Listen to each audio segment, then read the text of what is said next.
Hi friends, ಇವತ್ತು ನಾನು ನಿಮ್ಗೆ ಏನು ಮಾಡಿ ತೋರಿಸ್ತಾ ಇದ್ದೀನಿ ಅಂದರೆ ವೆಜ್ ಮೋಮೋಸ್ ಹೆಂಗೆ ಮನೆಯಲ್ಲೇ ಮಾಡೋದು ಅಂತ ತೋರಿಸ್ತಾ ಇದ್ದೀನಿ. ಇದಕ್ಕೊಂದು ದೊಡ್ಡ ಕಪ್ಪು ಮೈದಾ ಹಿಟ್ಟು, ಒಂದು ಕಪ್ಪಲ್ಲಿ ಕ್ಯಾಬೇಜು, ಒಂದು ಕಪ್ ಕ್ಯಾರೆಟು, ಅರ್ಧ ಕಪ್ ಕ್ಯಾಪ್ಸಿಕಮು, 2 ಮೀಡಿಯಮ್ ಸೈಜ್ ಈರುಳ್ಳಿ, ಸ್ವಲ್ಪ ಕೊತ್ತಂಬರಿ ಸೊಪ್ಪು, 5-6 ಎಸಳು ಬೆಳ್ಳುಳ್ಳಿ ಚಿಕ್ಕ ಚಿಕ್ಕದಾಗಿ ಕಟ್ ಮಾಡಿಕೊಂಡಿದ್ದೀನಿ, ಅರ್ಧ ಇಂಚು ಶುಂಠಿ ಕಟ್ ಮಾಡಿಕೊಂಡಿದ್ದೀನಿ ಚಿಕ್ಕ ಚಿಕ್ಕದಾಗಿ, 1 ಟೀ ಸ್ಪೂನ್ ಕಾಳು ಮೆಣಸು ಪುಡಿ, 1 ಟೀ ಸ್ಪೂನ್ ಉಪ್ಪು ನಿಮ್ಮ ರುಚಿಗೆ ತಕ್ಕಷ್ಟು ನೀವು ಹಾಕ್ಕೊಳ್ಳಿ. ಎಣ್ಣೆ. ನಾವು ಮೋಮೋಸ್ ಮೇಲೆ ಹಿಟ್ಟು ರೆಡಿ ಮಾಡ್ಕೊಳ್ಳೋಣ. ಅದಕ್ಕೊಂಚೂರು ಉಪ್ಪು ಹಾಕ್ಕೊಳ್ಳಿ, ನಿಮ್ಮ ರುಚಿಗೆ ತಕ್ಕಷ್ಟು ಸ್ವಲ್ಪ ಉಪ್ಪು, ನೀರು ಹಾಕ್ಕೊಂಡು ಚೆನ್ನಾಗಿ ಮಿಕ್ಸ್ ಮಾಡ್ಕೊಳ್ಳಿ. ಅದನ್ನು ಈ ರೀತಿ ಮಿಕ್ಸ್ ಮಾಡಿಕೊಂಡು ಇದಕ್ಕೊಂಚೂರು ಎಣ್ಣೆ ಹಾಕ್ಕೊಳ್ಳಿ, 1 ಸ್ಪೂನ್ ಎಣ್ಣೆ ಹಾಕ್ಕೊಳ್ಳಿ. ಎಣ್ಣೆ ಹಾಕ್ಕೊಂಡು ಚೆನ್ನಾಗಿ ಮಿಕ್ಸ್ ಮಾಡಿ ಒಂದು ಅರ್ಧ ಅವರ್ ಪಕ್ಕಕ್ಕೆ ಇಟ್ಟಿರಿ. ಮೊದಲು ಒಂದು ಕಡಾಯಿ ಇಟ್ಕೊಂಡು ಕಡಾಯಿಗೆ 1 ಸ್ಪೂನ್ ಎಣ್ಣೆ ಹಾಕ್ಕೊಳ್ಳಿ, ಸಾಕು, ಎಣ್ಣೆ ಜಾಸ್ತಿ ಬೇಡ.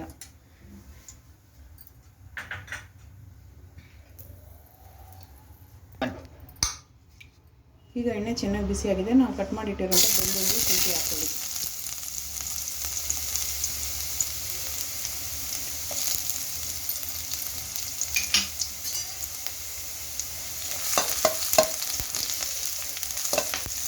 ಸ್ವಲ್ಪ ಹಸಿ ವಾಸನೆ ಹೋಗೋದು ಫ್ರೈ ಮಾಡ್ಕೊಳ್ಳಿ.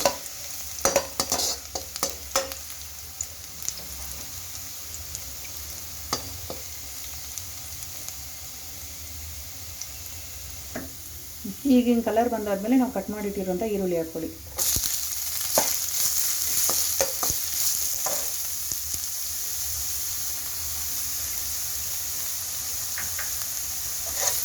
ಈರುಳ್ಳಿ ಎಲ್ಲ ಏನು ಪೂರ್ತಿ ಫ್ರೈ ಆಗಬೇಕು ಅನ್ನೋ ಅವಶ್ಯಕತೆ ಇಲ್ಲ. 1 ಸೆಕೆಂಡ್ ಹಿಂಗೆ ಮಾಡಿಕೊಂಡು ಈಗ ನಾವು ಕಟ್ ಮಾಡಿಟ್ಟಿರೋಂಥ ಕ್ಯಾರೆಟ್ನ ಹಾಕ್ಕೊಳ್ಳಿ.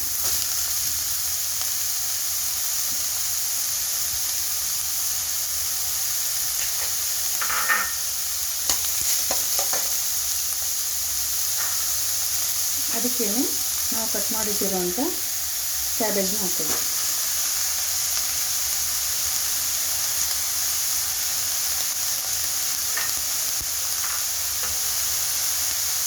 ಕ್ಯಾಪ್ಸಿಕಮು ಅದಕ್ಕೆ ಹಾಕ್ಕೊಳ್ಳಿ.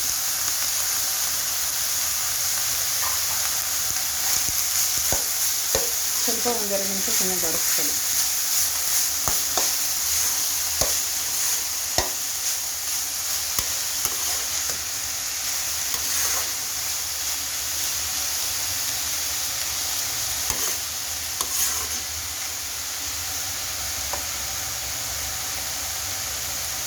ಈಗ ಅದಕ್ಕೆ 1 ಟೇಬಲ್ ಸ್ಪೂನ್ ಕಾಳು ಮೆಣಸು ಪುಡಿ ಹಾಕ್ಕೊಳ್ಳಿ. ಈಗ ಅದಕ್ಕೆ 1 ಟೀ ಸ್ಪೂನ್ ಉಪ್ಪು ಹಾಕ್ಕೊಳ್ಳಿ, ನಿಮ್ಮ ರುಚಿಗೆ ತಕ್ಕಷ್ಟು.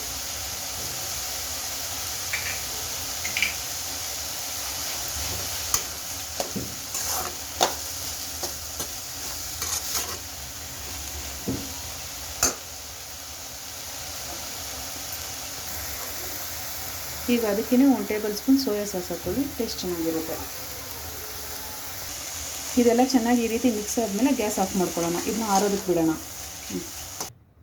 ಈಗ ಚೆನ್ನಾಗಿ ಆರಿದೆ. ಈಗ ನಾವು ಕಟ್ ಮಾಡಿಟ್ಟಿರೋಂಥ ಕೊತ್ತಂಬರಿ ಸೊಪ್ಪು ಹಾಕ್ಕೊಳ್ಳಿ. ಕೊತ್ತಂಬರಿ ಸೊಪ್ಪು ಲಾಸ್ಟಲ್ಲಿ ಹಾಕ್ಕೊಂಡ್ರೆ ಸ್ಮೆಲ್ ಚೆನ್ನಾಗಿರುತ್ತೆ. ಹಾಕ್ಕೊಂಡು ಚೆನ್ನಾಗಿ ಮಿಕ್ಸ್ ಮಾಡ್ಕೊಳ್ಳಿ. ನೋಡಿ, ಹಿಟ್ಟನ್ನ ಈ ಥರ ಚಿಕ್ಕ ಚಿಕ್ಕ ಬಾಲ್ಸಾಗಿ ಮಾಡಿಕೊಳ್ಳಿ. ಹಿಂಗೆ ಚಿಕ್ಕದಾಗಿ ಪೂರಿ ಸೈಜ್ಗಿಂತಲೂ ಚಿಕ್ಕದಾಗಿ ನಾದ್ಕೊಳ್ಳಿ. ನಾದ್ಕೊಂಡು ಇದಕ್ಕೆ 1 ಟೇಬಲ್ ಸ್ಪೂನಷ್ಟು ನಾವು ಮಾಡಿಟ್ಟಿರೋಂಥ ವೆಜಿಟೇಬಲ್ಸ್ನ ಹಾಕ್ಕೊಳ್ಳಿ.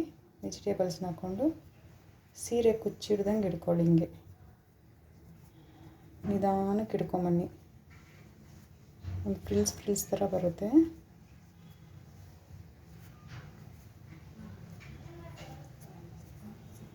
ಹೀಗೆ ರೆಡಿ ಮಾಡಿ ಇಟ್ಕೊಳ್ಳಿ. ನೋಡಿ, ನಾನು ಮತ್ತೆ ಇನ್ನೊಂದು ಮಾಡಿ ತೋರಿಸ್ತೀನಿ. ಅದೇ ಥರ ಚಿಕ್ಕ ಪೂರಿ ಸೈಜ್ಗಿಂತ ಚಿಕ್ಕದಾಗಿ ಈ ಥರ ಮಾಡಿಕೊಂಡು ನಾವು ಮಾಡಿಟ್ಟಿರೋಂಥ ಮಸಾಲೆ ಒಳಗಡೆ ಇಟ್ಕೊಂಡು ಹಿಂಗೆ ಸೀರೆ ಫ್ರಿಲ್ಸ್ ಹಿಡ್ದಂಗೆ ಇಟ್ಕೊಳ್ಳಿ. ಚೆನ್ನಾಗಿ ಕೈ ಬಿಡಿದ್ರೆ ಇಟ್ಕೊಳ್ಳಿ. ಕೈ ಬಿಟ್ಟರೆ ಶೇಪ್ ಹೋಗುತ್ತೆ, ಓಪನ್ ಆಗೋಗುತ್ತೆ. ಈಗ ಇದನ್ನ ಸೇರಿಸಿ ಹಿಂಗೆ ಸುತ್ತಬಿಟ್ಟು ಹಿಂಗೆ ಇಟ್ಬಿಡಿ. ಅಷ್ಟೇ, ರೆಡಿ. ಎಲ್ಲ ಹಿಟ್ಟನ್ನು ಅದೇ ಥರ ರೆಡಿ ಮಾಡಿಟ್ಕೊಳ್ಳಿ. ನಿಮ್ಗೇನಾದರೂ ಅದು ಹಂಗೆ ಶೇಪ್ ಹಿಡಿಯೋದಕ್ಕೆ ಬರಲಿಲ್ಲ ಅಂದರೆ ನಿಮ್ಮ ಮನೇಲಿ ಇಂಥ ಕಜ್ಜಿಕಾಯಿ ಮಾಡೋದಿದ್ದರೆ ಅದಕ್ಕೆ ಹಾಕ್ಕೊಂಡು ಶೇಪ್ ಮಾಡ್ಬೋದು. ನಾನು ತೋರಿಸ್ತೀನಿ ನೋಡಿ ಹಿಂಗಂತ. ನೋಡಿ ಹಿಂಗೆ ಇಟ್ಕೊಂಡು ಅದರಲ್ಲಿ ಒಂದು ಟೇಬಲ್ ಸ್ಪೂನಷ್ಟು ತರಕಾರಿನ ಇಟ್ಕೊಳ್ಳಿ.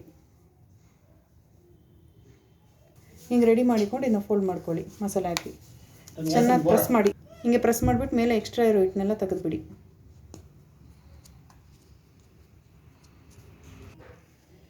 ನೋಡಿ ಈ ಥರ ಚೆನ್ನಾಗಿ ಬರುತ್ತೆ ಶೇಪು.